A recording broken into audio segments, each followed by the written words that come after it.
mía? Sí. Dice Gálatas 6:17, en nombre del Padre, del Hijo y del Espíritu Santo. De aquí en adelante, nadie me cause molestias. Pablo se puso serio aquí. De aquí en adelante, nadie me cause molestias.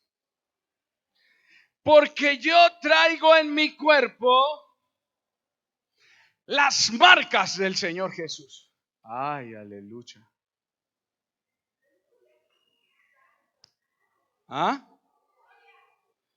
El apóstol Hugo decía,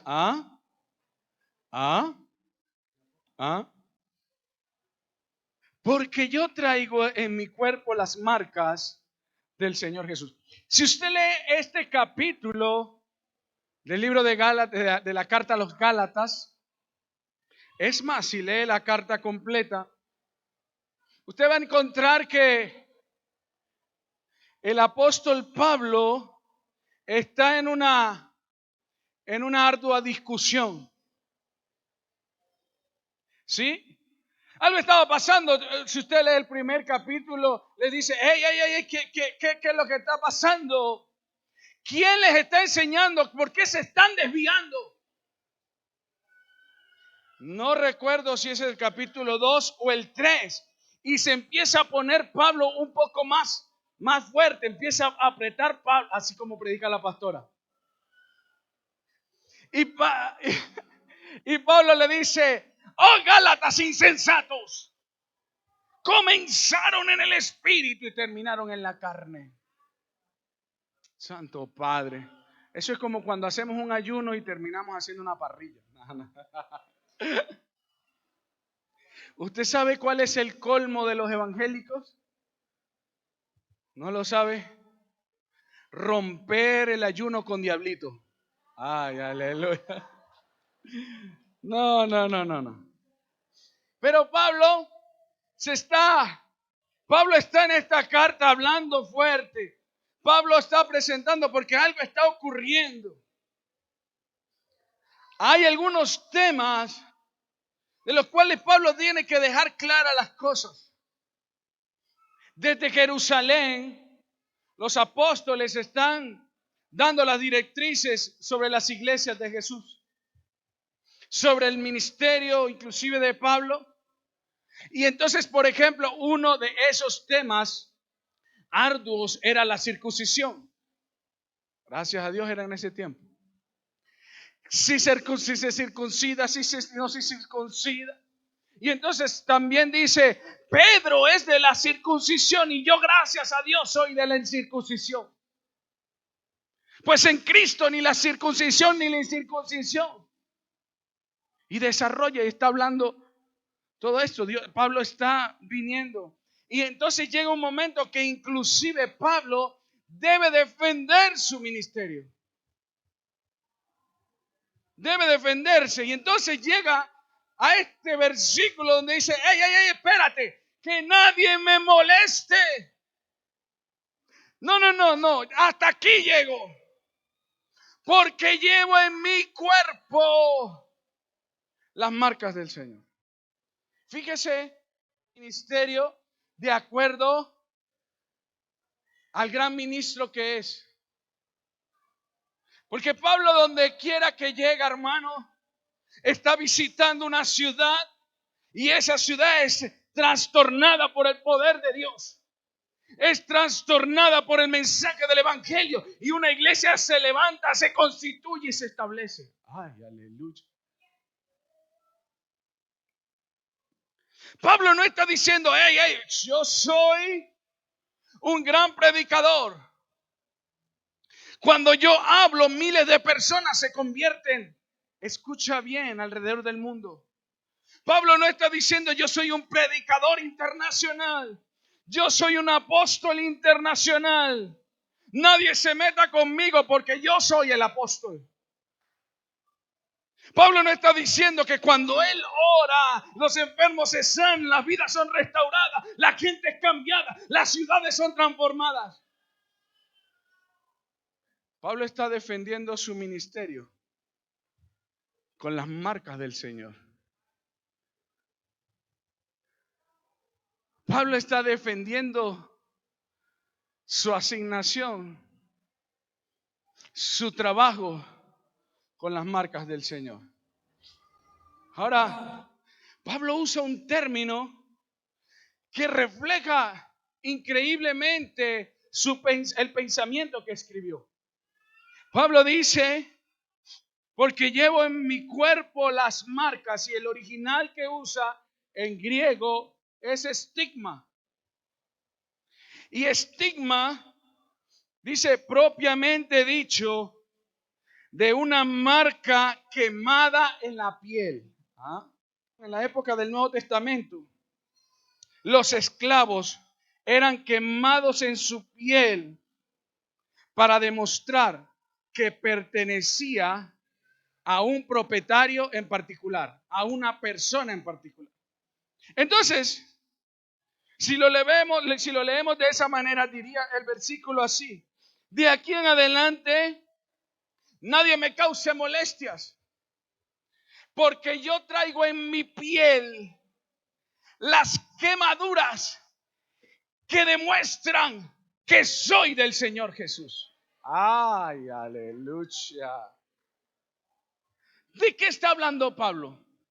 Segunda de Corintios 11:23, en azotes innúmeros, en cárceles más, en peligro de muerte muchas veces. El 24 dice, de los judíos 5 veces he recibido 40 azotes menos 1. 3 veces he sido azotado con vara, 1 vez apedreado. Ay. Y esto no era que le tiraban así piedritas, no. 3 veces he padecido naufragio. 1 noche y 1 día he estado como náufrago en alta mar. En camino muchas veces en peligro de río, peligro de ladrones, peligro de lo de mi nación, peligro de los gentiles, peligro de la ciudad, peligro del desierto, peligro del mar, peligro de la suegra, peligro entre falsos hermanos, en trabajo, en fatiga, en muchos desvelos, en hambre, en sed, en muchos ayunos, en frío, en desnudez. Y además de otras cosas, lo que sobre mí se agolpa cada día, la preocupación por las iglesias. Un ministerio grande tenía este hombre. Y posiblemente recibía llamadas de Galacia, de Éfeso, de Corinto. No había teléfono. Recibía cartas. Entonces, se presenta para nosotros la vida de Pablo y la palabra que escribe como un espejo para nuestras vidas. Porque las marcas que Pablo está presentando son la defensa de su ministerio, de su vida, de lo que él es. Está hablando Pablo de marcas que lleva en su cuerpo, en su alma, heridas que lleva él. Pablo no está hablando aquí de heridas que posiblemente se causaron antes de conocer a Cristo por causa de sus malas decisiones.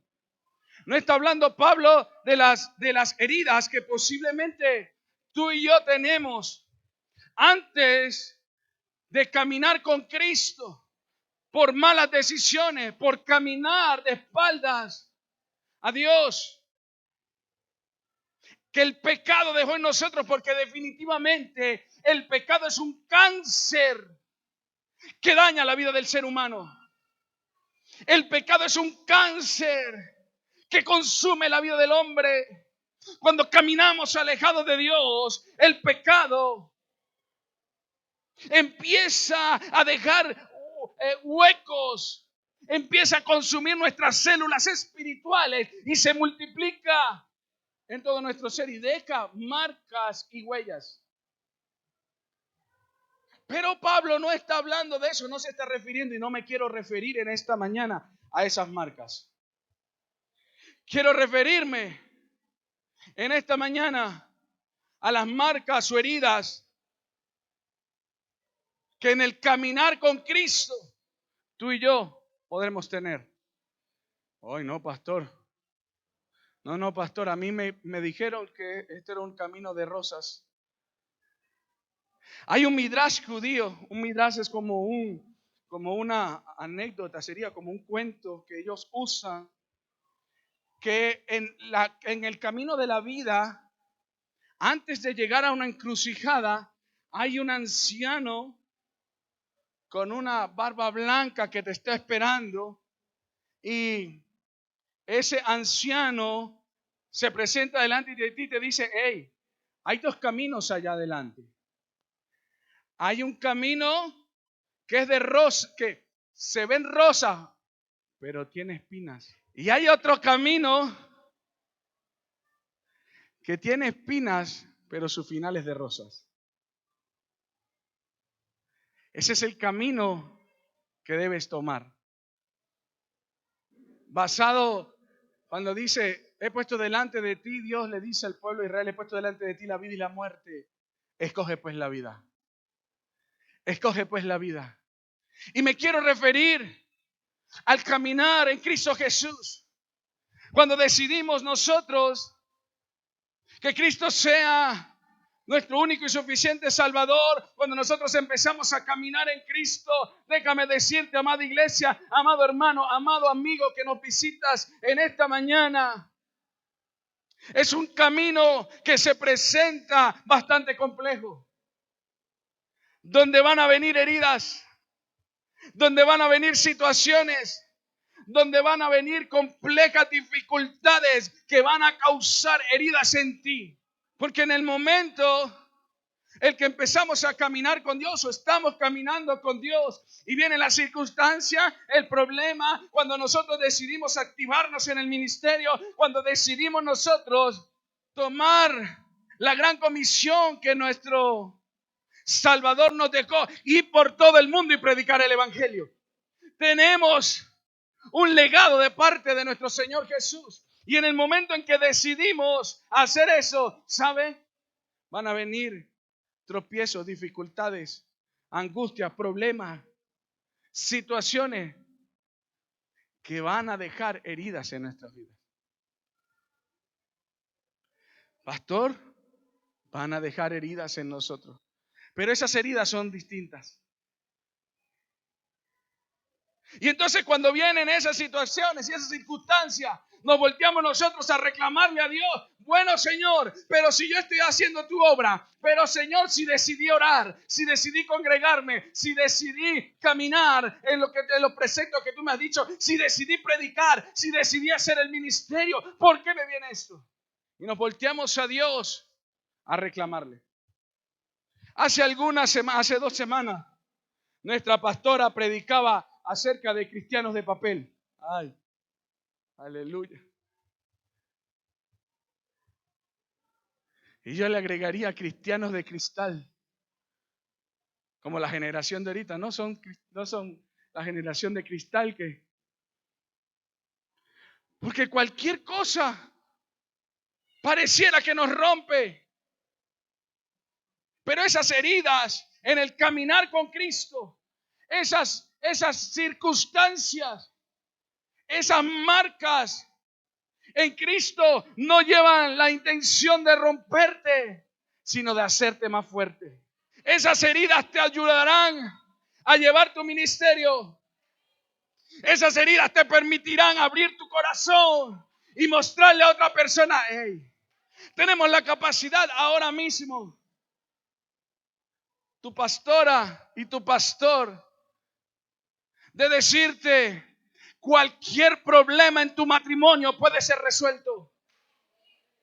No hay ningún problema en una pareja que no pueda ser resuelto por Dios. ¿Y por qué te lo puedo decir? ¿Porque lo dice la palabra? Sí, lo dice la palabra. Pero más allá de eso, tengo una herida en mi corazón. Y ella la tiene también. Tenemos una marca en nuestro corazón, la cual te podemos enseñar y te podemos decir: tu matrimonio puede ser restaurado. Tu familia puede ser restaurada. Las marcas de Pablo era lo que traían la defensa de su ministerio. Porque al final, ¿sabes? Déjame decirte, al final esas marcas hablan de verdad. Las marcas en tu vida hablan de la verdad y hablan de verdad. Se lo voy a sustentar bíblicamente. Juan capítulo 20, versículo 19.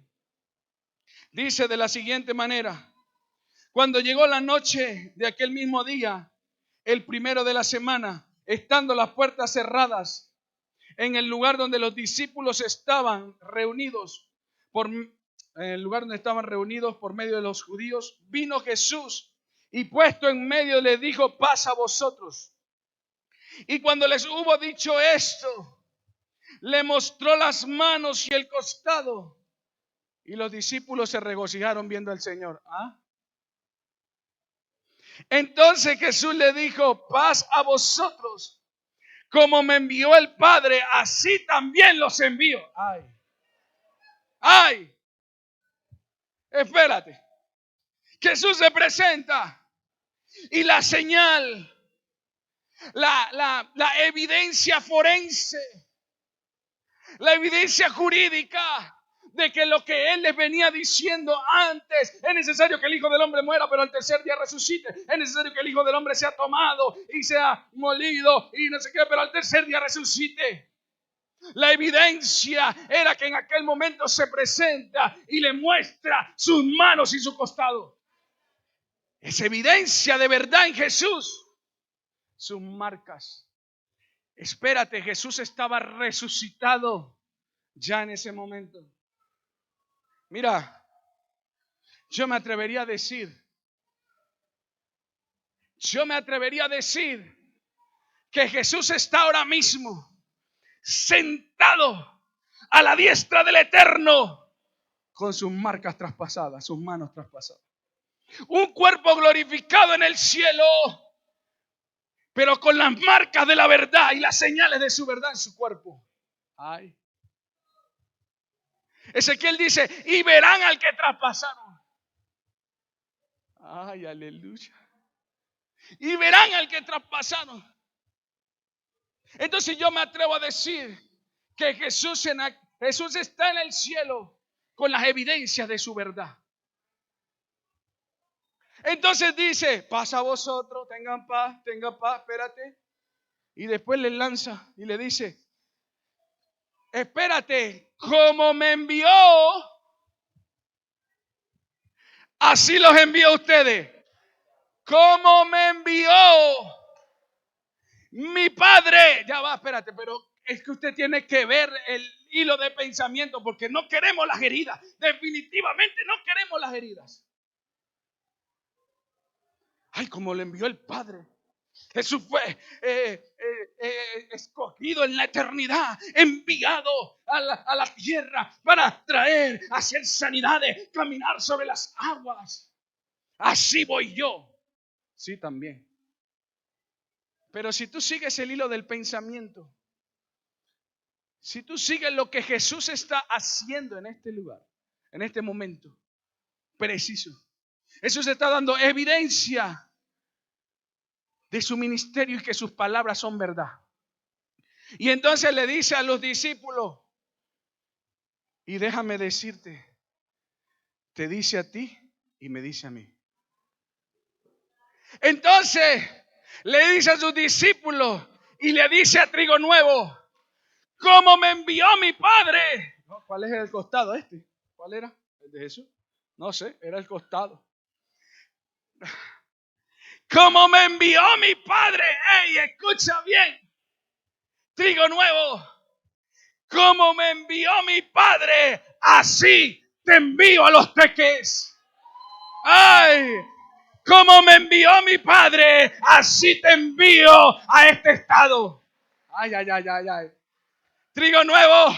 Así como me envió mi Padre, así como envió el Padre a Jesús su Hijo, te envía a esta nación. ¡Ay, aleluya! ¡Oh, poder de Dios! Así como envió Jesús a la tierra, nos envía a nosotros hasta lo último de la tierra.